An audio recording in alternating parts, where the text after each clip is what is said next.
Now I'd like to introduce Dr. Chris Jones.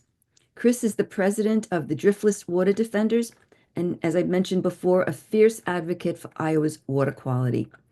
He's worked as a research engineer at the University of Iowa before he retired, and that's where he ran the Iowa Water Quality Information System that provides real-time water quality monitoring in the state, at least for now. Before that, he worked at the Des Moines Waterworks and the Iowa Soybean Association, so he has a very clear understanding of how industrial agriculture impacts our water quality. Chris is famously the author of The Swine Republic, struggles with the truth about agriculture and water quality, and he writes a popular Substack column also called The Swine Republic. And Chris is also a JFAN board member. Now, he has excellent insights into how the state legislature needs to improve agricultural regulations. And he also has clear insights and a vision for a progressive food and farm policy that can make great strides in protecting our water and public health and ultimately fostering a healthy agricultural system. And he's going to talk about that with us tonight. So, Chris, thank you for being here and joining this meeting.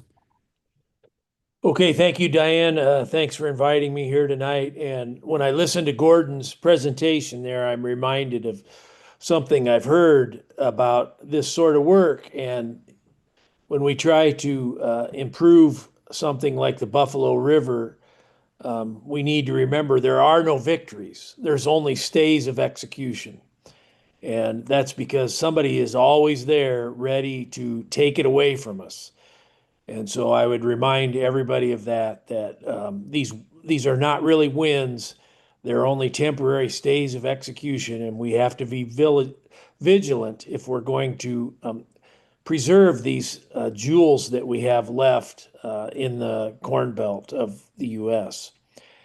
And so Diane asked me to talk tonight about something that I wrote about a month or two ago, and I published it on my Substack. And the Cedar Rapids Gazette also asked me if they could run it, and they also ran it on the front page of their opinion section about a month ago. And so that's what I'm going to talk about this evening. And there's about 30 points here, and I'll just go through these. And first, I might say, Diane mentioned that I might have some insights on the legislature and why things can't get better in Iowa. And I will tell you that one of the reasons is over the last 20, 25 years or so, we've basically had bipartisan agreement on what agricultural production system we should have here in Iowa. And so most of our Democratic elected officials have been very supportive of CAFO agriculture, row crop agriculture, and the ethanol industry, especially the ethanol industry. And so, there's really been no opposition in Iowa to the current production system. And as a result, stuff gets pushed through with relative ease. And so, what agriculture wants here in Iowa, they've been able to get regardless of which party is in power. And so, my observation is one of the biggest things that needs to happen is we need to get one of the political parties to embrace a different perspective here on agriculture and the environment. And I'm continuously frustrated by people in the Democratic Party that are really willing to embrace, the current production system and embrace the status quo. There's this celebration of the Iowa farmer. I think there's really a mischaracterization of what the Iowa farmer is. We still cling to this idea that it's this rugged agrarian that's scratching out a living against all odds, against the weather and against the markets and so forth. And the truth is, the people that control the most of our land, the majority of our land, that description does not fit. These people are farming a large amount of acres. They're very wealthy in most circumstances. And, this is something that, the ag advocacy organizations really try to mislead the public on, that we still have the rugged agrarian out there. Well, we don't. That's not who's controlling the land now. We have big farmers farming big acres. Um, and, this is very frustrating to me that people in the Democratic Party will not talk about this. And we see now our candidate for governor, our leading candidate for governor, Rob Sand, he's very reluctant to talk about water quality or talk about regulating ag pollution. And I think this is a big problem in Iowa. And so because of that, I wrote this piece that outlined some of my ideas of what a truly progressive candidate could embrace here in Iowa if someone was running for agriculture secretary or governor or some other office. And so the first one here is that ag pollution needs to be regulated. I think it's just painfully obvious that a voluntary approach to this is not going to work.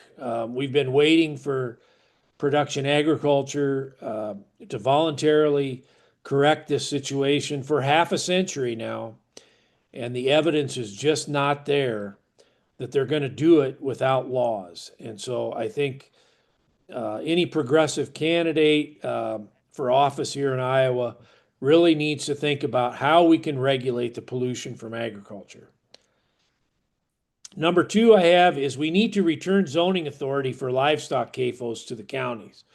And so we saw the big expansion of the livestock industry here in the early 2000s after the development of the master matrix scheme for livestock siting that removed zoning authority from the counties, effectively removed zoning authority from the counties.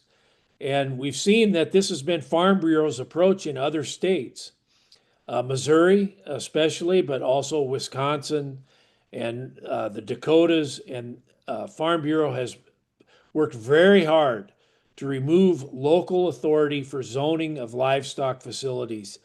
And they want a statewide sort of scheme that is very difficult for the counties and the cities and the villages and so forth to fight against. And so I think any success in Iowa is going to have to include a return of zoning authority to the counties. We need to regulate nutrients at the watershed scale. We know that our main problem here is nutrient pollution with the nitrogen and phosphorus. We have the capacity to determine how many nutrients are needed in each of these watersheds. We have the capacity to determine how many livestock animals a watershed can endure and still have adequate water quality. We need to do that, and we need to regulate nutrients at the watershed scale. We need to restore riparian areas along stream banks. We know that Minnesota has a law that restricts cropping within 50 feet of a perennial stream. We need that in Iowa. We see all over Iowa, especially western Iowa and southern Iowa, farmers that crop right up to the brink of the stream edge. This is a terrible practice. It's Conservation 101 to back off from these streams.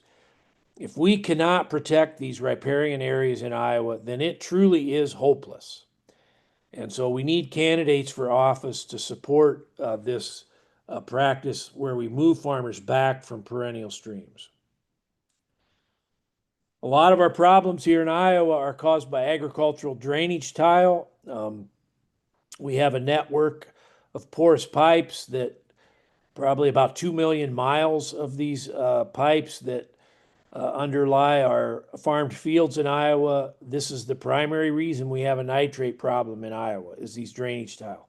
So we need a moratorium on drainage tile, or we need any new tile to be accompanied by mitigation at the field edge at the expense of the farmer. Next, we need a development of a strategic plan that helps us retreat from corn ethanol. We have about 20% of our state, the area of 20 entire counties that are growing corn for ethanol, for use for fuel ethanol. I mean, this just cannot be justified. There's no environmental benefit to this. It pollutes our water. We need a retreat from fuel ethanol. We need state leaders that have the courage to advocate for this. We need development of policy incentivizing the production of alternative crops and livestock in pastoral systems. And so the inconvenient truth here is we will never get adequate water quality when we only have two species covering 70% of our land area. And of course, those two species are corn and soy. We need to diversify our cropping system. We need forage crops for livestock. We need to ban mowing and chemical application to ditches unless well-defined traffic hazards will result. I am convinced that this issue with the monarch butterfly is very much connected to the practice of mowing ditches across Iowa. And so we've lost a lot of valuable habitat in our ditches. Farmers mow these ditches. They think they're going to pollute their fields with weed seeds. We need to stop that practice. We need to ban fall tillage. We've known for 40 years that it's a terrible practice.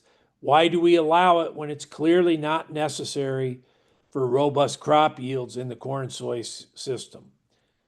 It's convenient for farmers, for sure, but my water should not be polluted because it's convenient for somebody else. We need to ban application of manure from December 1st to March 15th, no exceptions, and ban it onto snow at any date. We should require cover crops at landowner expense on all rented cropland. We need policies that inspire non-operator landowners to sell that cropland. This could be one of several angles here. Over half of our land in Iowa is rented, right? And so we need that land to get into the hands of farmers that will farm it responsibly. We need a sales tax on grain-based livestock feed. And so the reason we have CAFOS in the first place is because it's economically advantageous for a farmer to do that. Why is that? Because there's no sales tax on livestock feed. And so if we tax livestock feed, perhaps we could get more animals in pastoral systems.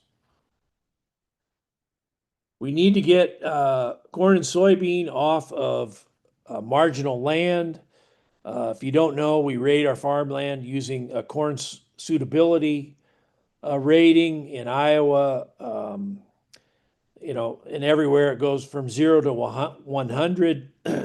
We need to get a corn and soy off a CSR land less than 50 and perhaps provide property tax relief if farmers agree to plant other crops like oats or alfalfa or clovers on this marginal land. And so we know this marginal land can really pollute disproportionately. Let's get corn and soy off that land. We need to develop policy to create markets for alternative crops such as oats, wheats, barley, and livestock forages. And so farmers can't grow something if they don't have a market for it. And so we need a government policy that helps us create these markets for alternative crops. We need zealous regulation of pesticide applications, especially from airplanes. And if you live in Iowa, you know anymore we almost have a D-Day invasion of crop dusters these days, especially in late summer when we're applying fungicides to crops.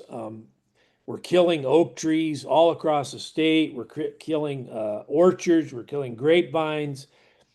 We need some laws here, and we need zealous regulation of those laws.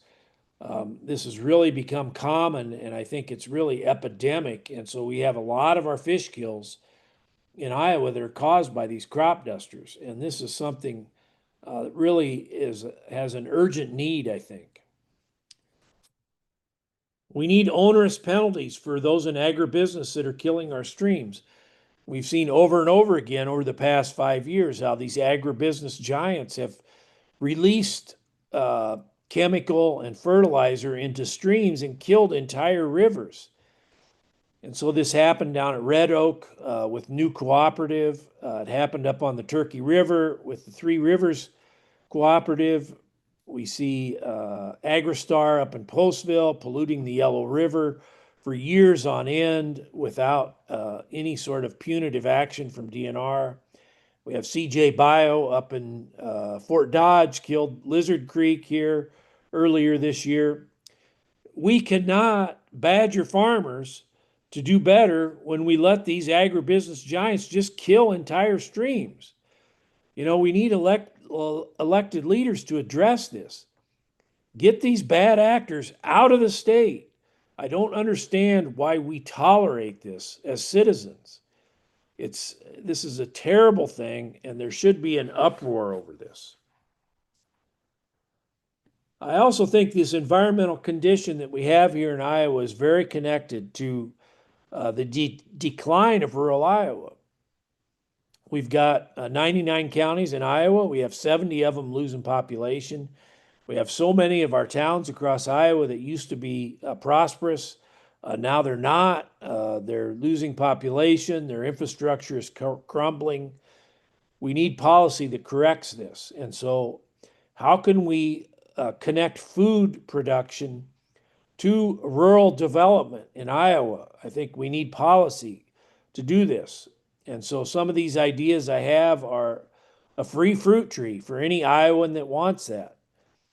Believe it or not, Iowa was the #1 apple producing state prior to World War II. This is a great place to grow fruit. Why don't we do that? Our Department of Agriculture could help provide assistance to any town or city that wants to create a community orchard. We could create land halos around the city for food production, around the cities for food production. Each city can manage or prescribe or incentivize food production as they see fit within certain guidelines, fruit and vegetable production, grazed livestock, or whatever the city might like. Iowa school children should eat food grown and raised in Iowa and from nowhere else. All children that want it could eat breakfast and lunch for free at their school. We know we could do this for less than half the cost of the school vouchers that we have in Iowa. And so I just think it's a disgrace that we can't grow food for our own school children as we continue to just grow corn for ethanol production. We could create a fleet of food mobiles. And so we know in these rural areas, we have some real food deserts, right? Just like in the inner cities. They don't have grocery stores, and we have so many people that eat their meals at Casey's and Quick Star and Quick Trip across rural Iowa. How about if we have grocery stores on wheels that make regular rounds to rural Iowa towns and urban food deserts that are a minimum distance from a grocery store? We need to help create markets and incentivize food production for food crops, things like sweet corn, beans of all kinds, kernza, wheat, oats, fruit, nuts, root vegetables, and many others that could be grown in Iowa. We grow a lot of this stuff in the western U.S. Where it requires irrigation and it's done really in an unsustainable way. We could do a lot of that here in Iowa if we wanted to. We know food production requires labor, and so we could fast track the farm workers necessary for food production for citizenship. 70 of our counties have declining population. We're historically one of the slowest growing states. Believe it or not, in 1960, Iowa had as many electoral votes as Florida. And so that ought to tell you something. And so we need these immigrants in Iowa.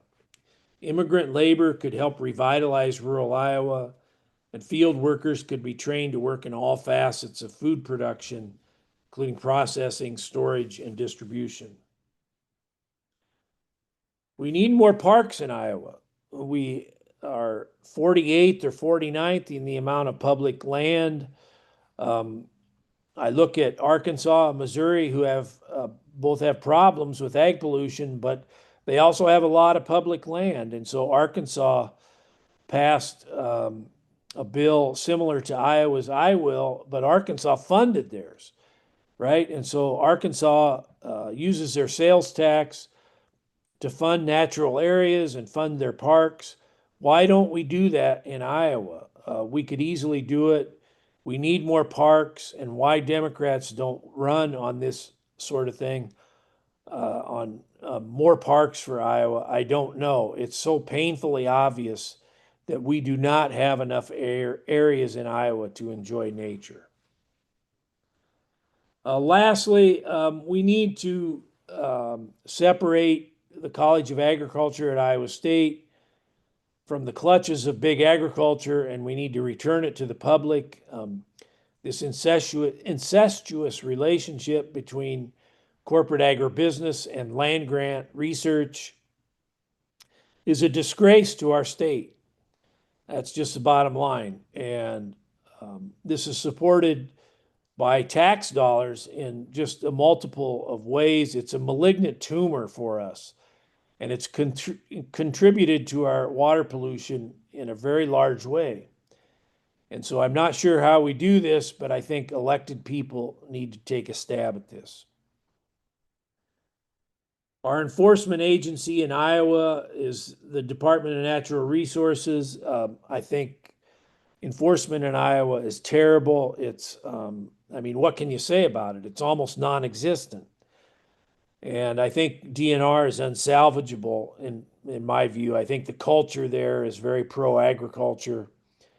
If a Democratic governor candidate is elected, I think we need to break up DNR. We need to divide it into a pollution control agency similar to what Minnesota has, and then return the rest of it to the old Conservation Commission, which is the Parks and Wildlife, and and the rest of what they do, because I think DNR is dysfunctional and does the public no favors with the work that they do. We need to get candidates to support a constitutional amendment for clean water and clean air. This is something we've proposed with the driftless water defenders. Um, so many of our parks and our beaches and our lakes are unusable in the summertime. We have polluted groundwater, polluted surface water. We know we have polluted drinking water that's very likely contributing to the second highest cancer rate. Um, we as Iowans deserve better. I'm convinced of that. Um, we live here. We deserve to have certain things that contribute to the quality of life, and better water is one of them. And so those are my ideas for better policy here to help the situation with CAFOS, but also the environmental condition in general. Thank you, Chris. Um, these are really important, needed suggestions, recommendations for the state. I mean, when you think about it, well, if all of these things were put in place, what a different place Iowa would be. And so I have one question for you. If so, we've got maybe about 25, 30 different points here. What would you say are the low-hanging fruits that you think could be achieved before some of the others? The number one thing we need to do first is buffer streams. Okay. That is conservation 101. If we cannot buffer our streams, if we can't do what we can do, right, then how are we going to do these big grand ideas like having cover crops on half our land? I mean, that's a fantasy, right? If we can't even buffer our streams, um, it's just crazy, I think. If we don't start at the low hanging fruit. And so buffering our streams is one. The second thing is returning local control to the counties, right? And so we have this master matrix thing. We see in the news here, there's 26 counties that want more authority on siting livestock facilities. And some of the, there's only 5 counties in Iowa that are blue, right? 4 or 5. And so 20 of these counties are Republican counties. They want more authority on how to cite these things. And so the master matrix, it was never good. It's worse now than it ever is, than it ever was. It's worse now than it ever was. Why don't we have Democratic candidates running on this? It's crazy. I mean, we know that there are conservative people that know that this master matrix thing is broken. And so those are the two things that we need to do immediately. If a Democratic governor candidate was elected, that's what they should focus on immediately. Okay, thank you, Chris. I wouldn't mind seeing some Republicans take on these issues also. It doesn't have this, when I've worked with communities around the state opposing CAFOs, it hasn't been a Democrat or Republican issue. It's like if somebody doesn't want a CAFO, it doesn't really matter. If they're a Democrat or Republican, independent, libertarian, they don't want these CAFOs. It's an across the board, feeling in our state. And I think that Republicans are losing some opportunities as well because their supporters don't want them any more than Democrats. Look, Republicans don't want to drink poisonous water any more than Democrats do, Yeah, yeah. right? And we look at this Arkansas example, Asa Hutchinson and Sarah Huckabee are not exactly liberal snowflakes, right? And they were key in helping protect the Buffalo River. And so, look, I'm not MAGA. Believe me, I'm not MAGA, but I am ashamed of the Democratic Party in how they've addressed this issue in Iowa. Well, it's been frustrating. It definitely has been. Mm. Well, thank you, Chris. Thank you for giving You're us this welcome. vision. And I feel like it's something that we as a community, as a state, really need to work toward. We can't just let that be hanging out there. This is something kind of like a blueprint that we can work toward. And I hope that this inspires a lot of people to really start to think how we can do this. And a lot of other organizations, environmental organizations, how we can do this.